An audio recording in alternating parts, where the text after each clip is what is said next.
Infrastructure projects have the potential to either perpetuate or alleviate gender inequalities.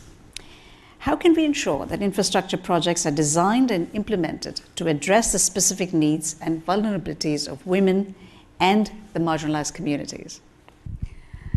Well, maybe I'll come back to what Cirideo said, because it's true that when you think about infrastructure, these are large-scale assets, projects, and it's a bit counterintuitive to say that, you know, these projects will change how we perceive women or how we empower women, or you know, vulnerable groups in general. But you know, if we recognize from the offset that these assets will in fact change the lives of people, then you start thinking about these projects differently. And you know, the first step is to recognize this, and then you can work on the different processes and procedures and tools to develop and implement in order to take these preoccupations of women, their needs into account within each project. But this takes time, of course, and at Meridiam we have the time to do this because we invest in, you know, for very long periods of time. So that gives us, it's almost a luxury time today to be able to address these needs or and engage with people and develop the project. Socioeconomic, socio-cultural issues as well, and it impacts women's rights, responsibilities, and opportunities. We see this when it comes to workload, especially in developing communities that are more vulnerable to climate. The workload is there, the limited, you know, opportunities to participate in decision making as well.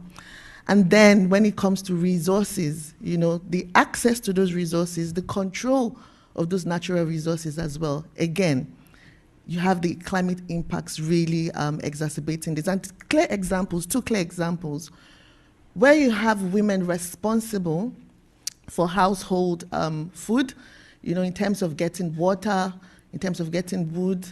You know, you find out that because of climate change, you have degradation in the natural resources, and this causes women to have to go further in terms of getting, you know, this water or food for their families.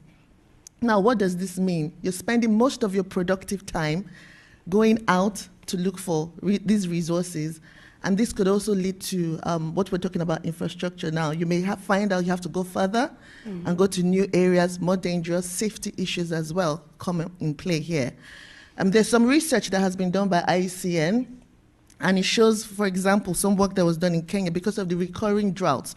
Over 85% of their energy, you know, the substantial energy they spend is just out there looking for water, and this is really dilapidating for them. Another key example is whereby, and this is socio-cultural norms, where if we cast our mind back to the tsunami in Sri Lanka, the impact, and again, women and young girls are 14 times more likely to lose their lives in climate-induced disasters. And that tsunami in Sri Lanka, it was really bad. Why? The skills for swimming, tree climbing, traditionally linked to men and boys for the kind of work they did. So this was a vital skill to survive, which the women didn't have. So you see climate-induced disasters and these sociocultural norms being exacerbated here. In terms of how do you address this, I think that was the second, I had like a really three-part question. But addressing this, the work we've done at the Commonwealth Secretariat, so the work we do through our Commonwealth Climate Finance Access, so we had to look at an evidence base. We looked at all 56 member countries, NDCs, so the nationally determined contributions, which are national climate plans submitted to the UNFCCC to enact the Paris Agreement. We wanted to find out these key policy instruments on climate, how gender responsive are they? Now, looking at these, we were able to identify best practices. You know, we built on that to find out what are the key things. And just very quickly, in terms of, I was happy to hear when we talked about policies, you have to have clear policy alignment, looking at how to have inclusive policy development. We touched on meaningful engagement. getting the insights and perspectives of women in decision making as well. Women today are the majority of the people living in poverty and extreme poverty. They disproportionately have unequal access to energy and electricity.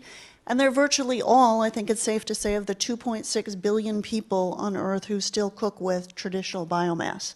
And as you've heard from Uzo, women also are more impacted by climate effects today. So we need to address these inequities as we think about climate finance.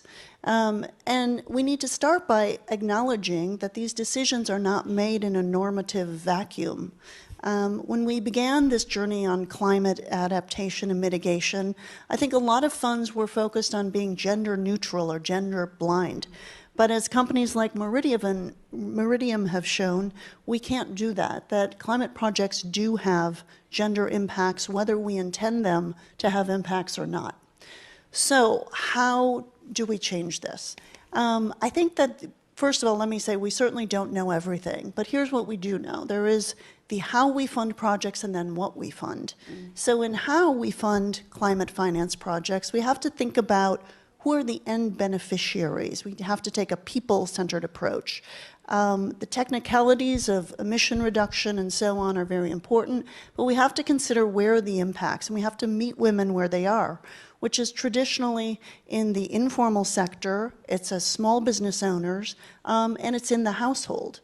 Now, when we do climate finance projects, we need to take a gender analysis. We need to have a fully funded gender action plan, and we need to set metrics for ourselves, both qualitative and quantitative, on what the gender impact of the project is going to be.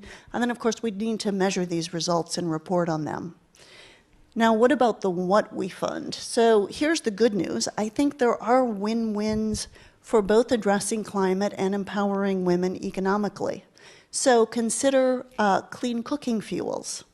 By switching to clean cooking fuels, you're saving women's time in collecting fuel wood and in cooking, and you're improving air quality for the whole family.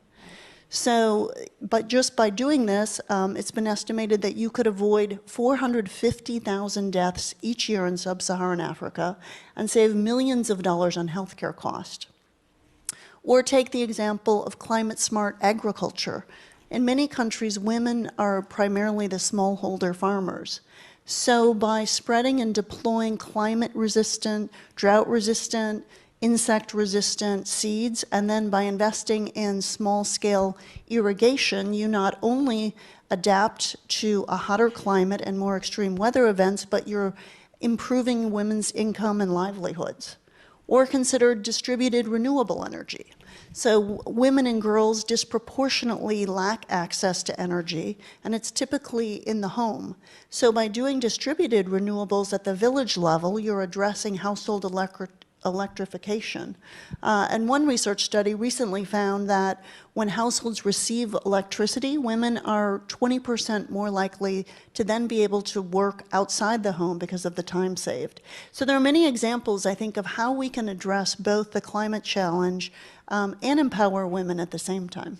I said something about time and, you know, taking the time to do the work, to engage with the women, to engage with the vulnerable groups in order to identify their needs, their preoccupations, and the right solutions for them. And we don't have, you know, across the board, throughout all our projects at Meridiam, only one way to do this. It has to be adapted because not everyone is the same. The context is always changing, always different, and we have to be comfortable with this.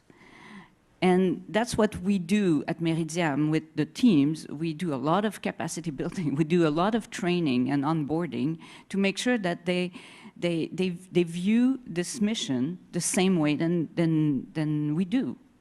And it's not only the making of one person, it's not the ESG team, it's the making of all the teams at Meridiam. So that it starts with this. Then project by project, we look for ways to improve the situation. We look for opportunities to optimize the project. And I'm looking at Raquel here, and who I was talking to yesterday. She's a colleague. And we were discussing this initiative that was launched as part of one of our projects, and because we have a hospital in Chile, and it's set in kind of an underprivileged area. And even if the design was all done, the operation was happening, everything was of course running, but there was an initiative to let women use one of the alley that goes up to the hospital to run small shops for them to be able to sell goods and produces. And it not only brings them additional revenue, but it helps the visitors. It caters the need also of the patients that cannot go very far and not leave the hospital. So it's an idea. This was not planned, but this is what adaptation is as well. It's to find other ways as we go along to improve the project. And that doesn't mean that we will stop there. Maybe in 5 years, something else will come up. We need to be able to first think outside the box, but adapt everything that we do in order to be more relevant where it's happening.